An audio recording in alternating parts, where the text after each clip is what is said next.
Real titles.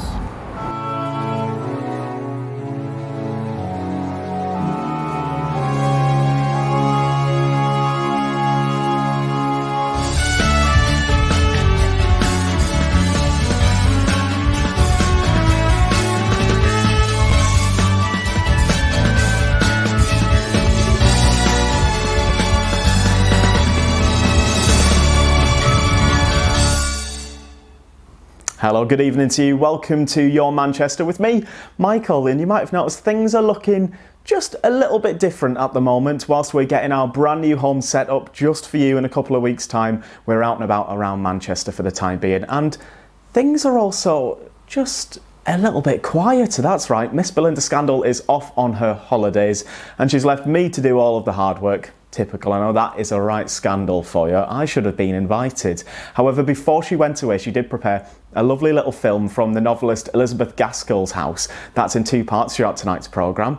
I've also got a chat with Jas Nisic, who is part of the quirky cabaret performance coming to Manchester next month, and an opportunity for you to get involved with this year's Outstageus event from Hive North. I'll be talking to Mike Lee about that a little bit later in the programme. Here's how your Wednesday evening with Your Manchester is shaping up.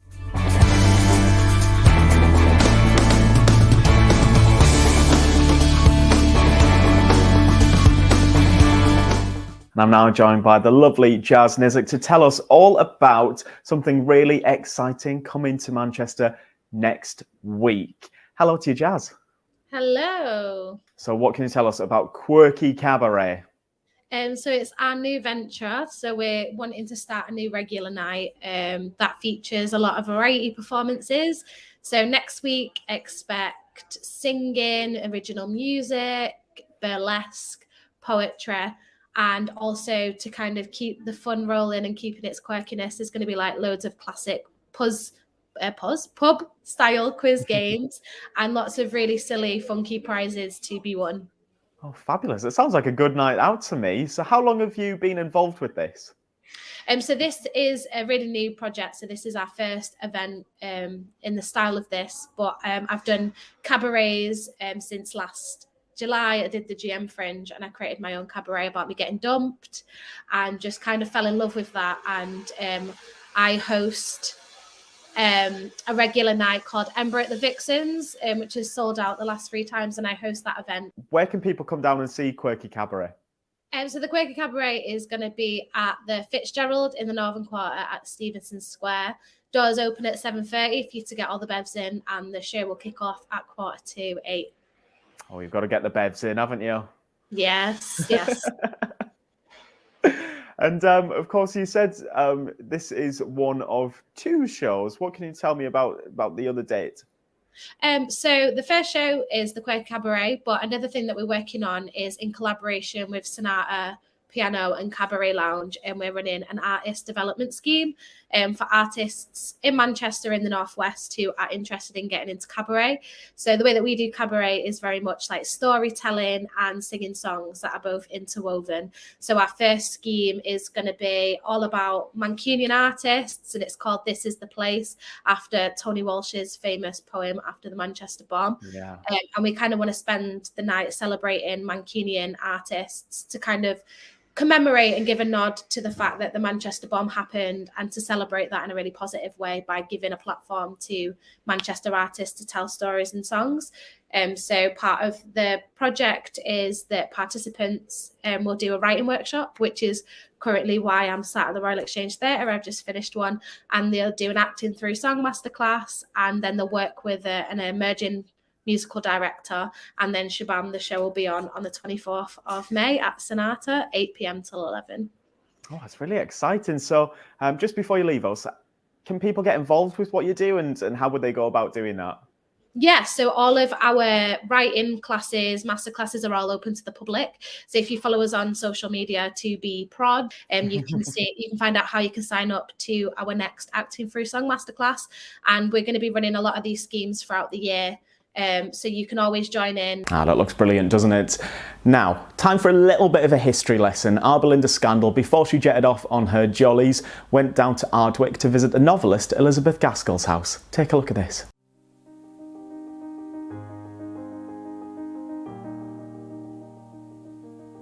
Well, we're here at Elizabeth Gaskell's house. Now, Elizabeth Gaskell was a famous novelist. She wrote many, many books. You probably remember Cranford, which became very famous because of the TV.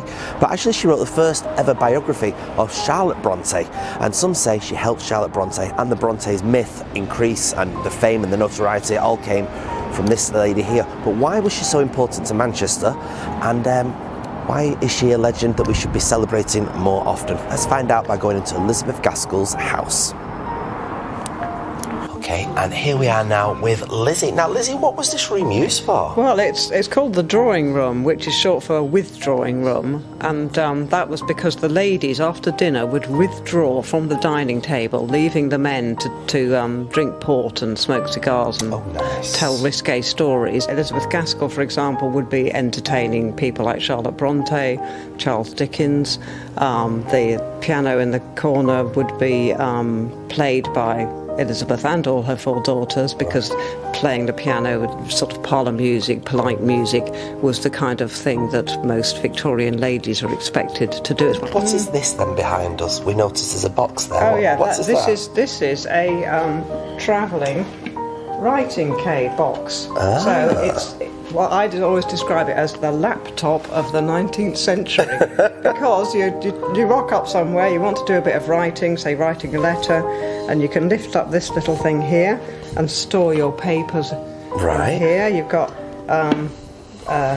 spaces for pots of ink, a little place to put your quill pen. Quill pens, yeah. Nice slope, so it's much more comfortable to sit and write. I suppose when most people come to these places, they want to know, how similar to how it was then is it now?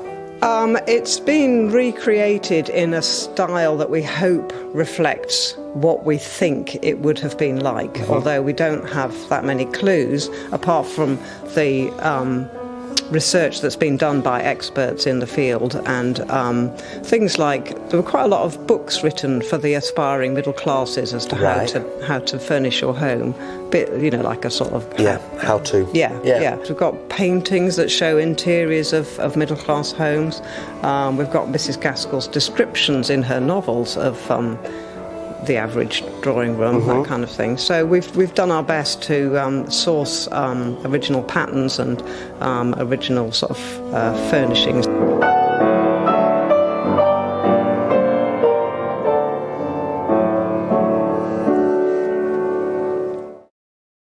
This is where Elizabeth did most of her writing. Is it? Yes. So, magnifying glass, what else do we have on here then? We have, that's the facsimile of the very last page of her last novel, Wives and Daughters, which she was writing when she died very suddenly. She hasn't finished the book because she literally just dropped dead of a massive heart attack. So what was the book about then? It was, summing up the Wives and Daughters in a few lines. It's about Molly Gibson, whose mother died when she was young, and her dad remarries this woman, Mrs. Gibson, who already has a daughter of her own, Cynthia, and it's a very tricky relationship. So why did she do this within the dining room then?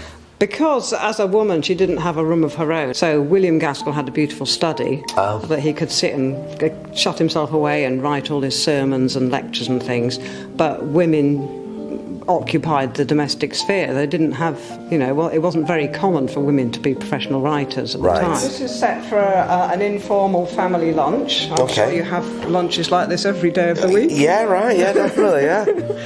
This is everyday pottery. It's called hand-painted coal-port pottery. Right. If they were entertaining, they would have brought out the best porcelain. Oh, right.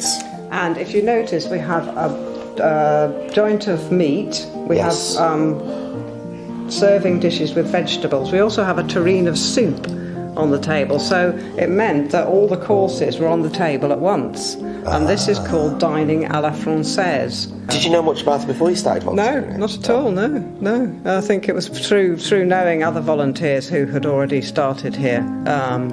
When my circumstances changed and I had a bit more time, they said, "Oh no, come along, it'll be good." And I've really enjoyed it. We need to know more about her. We need to. She needs to be as prolific as all of those other wonderful authors, doesn't she? But read her letters; they're absolutely fascinating. Really? Yeah, because she just, she wrote letters like we WhatsApp each other.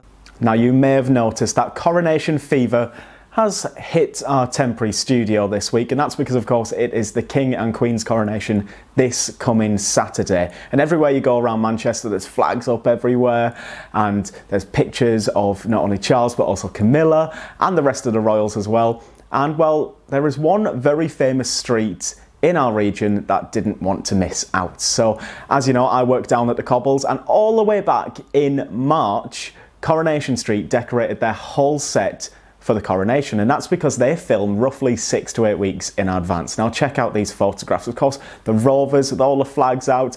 I particularly enjoyed streetcars having all of the photographs of Charlie Boy in the front window, and the attention to detail was just incredible on set. So those houses that maybe had children living in them, they had drawings as if they were actual kids' drawings in the windows, and they also had down at the precinct loads of old knickknacks from sort of royal memorabilia years gone by that was supposedly for sale in the charity shop. But my most favourite thing has to have been the fact that they literally just coated the entire street in Union Jacks, like literally walk down it, and from Coronation Street down onto Rosamond Street, Viaduct Street, it was just a mass with flags, and it all looks very fantastic. I think it's actually putting ours to shame, isn't it? And don't forget, there's loads of great stuff still to come on Coronation Street. It airs every Monday, Wednesday and Friday at 8 p.m, and whilst the residents of course are getting really into that coronation fever over the next week, looking into next week there's a big change as Fizz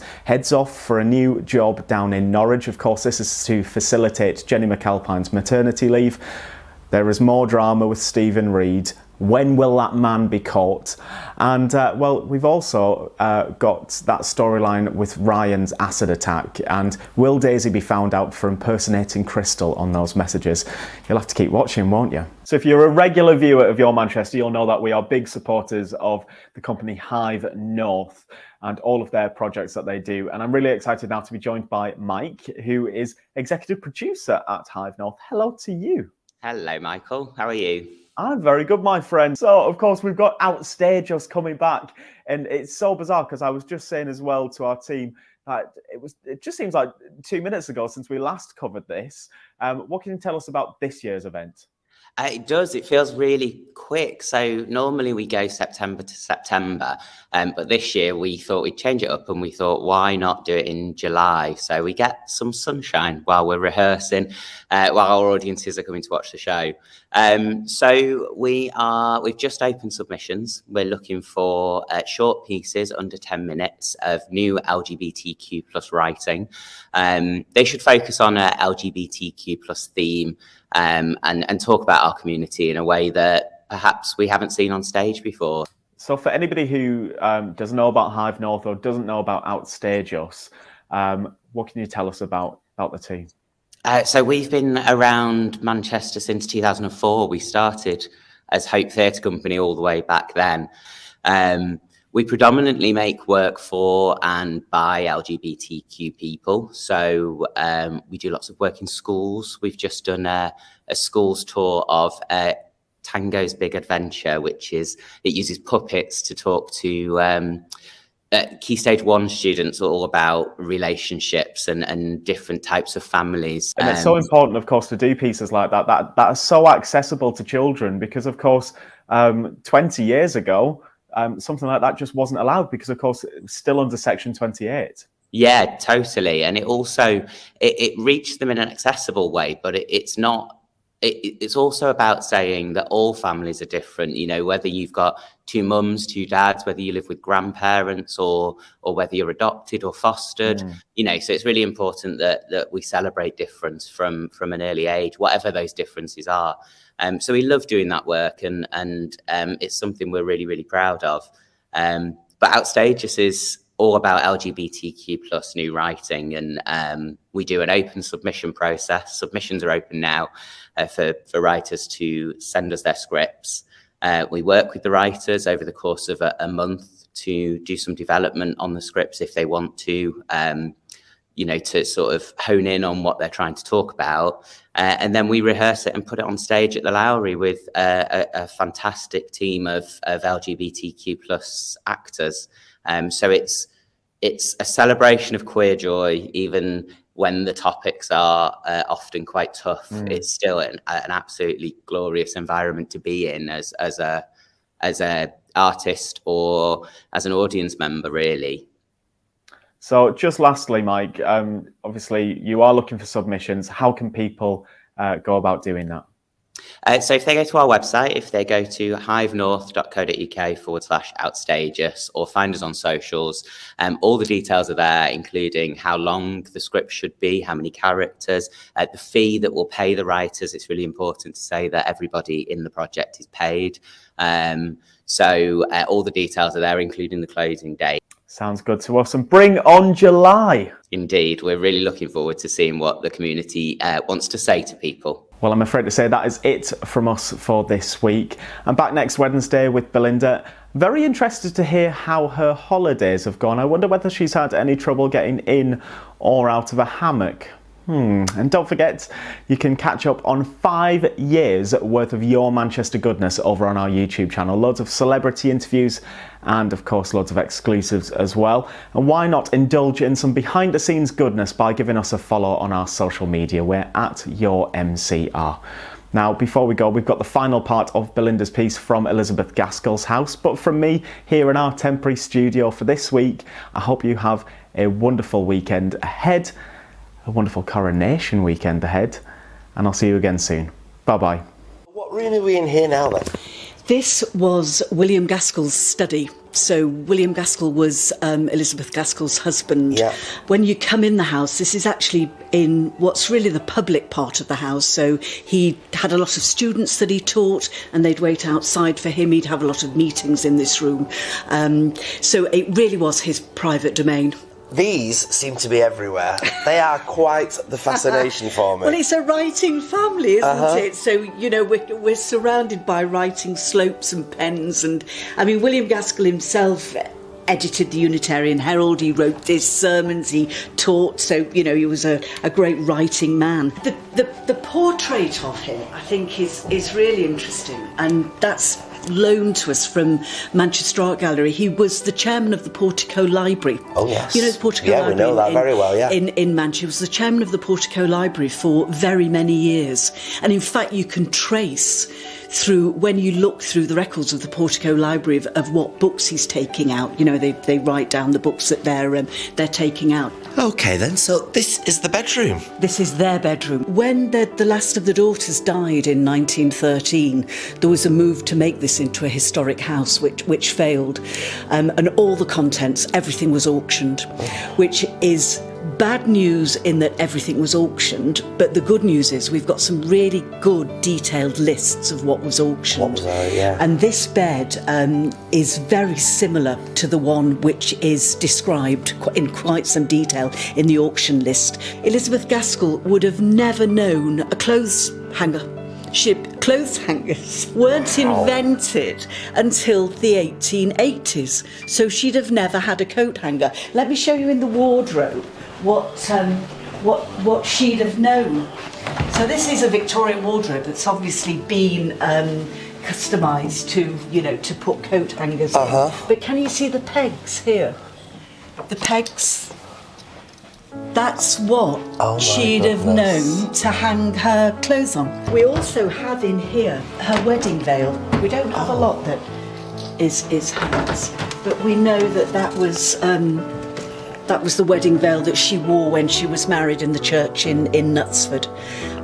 Because her eldest daughter Marianne was the only one of the 4 girls to have children. Okay.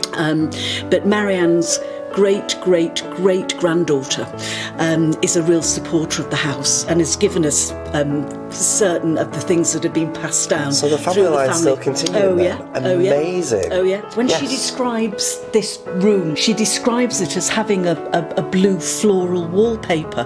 So sometimes I think we think Victorian bedrooms would be very monastic and all white and that's exactly what I was and, thinking, yeah. You know, an iron bedstead and whatever. But no, she had. This was the sort of wallpaper she would have had. I think that she actually slept in this room. In this room. Yeah. Wow. Amazing.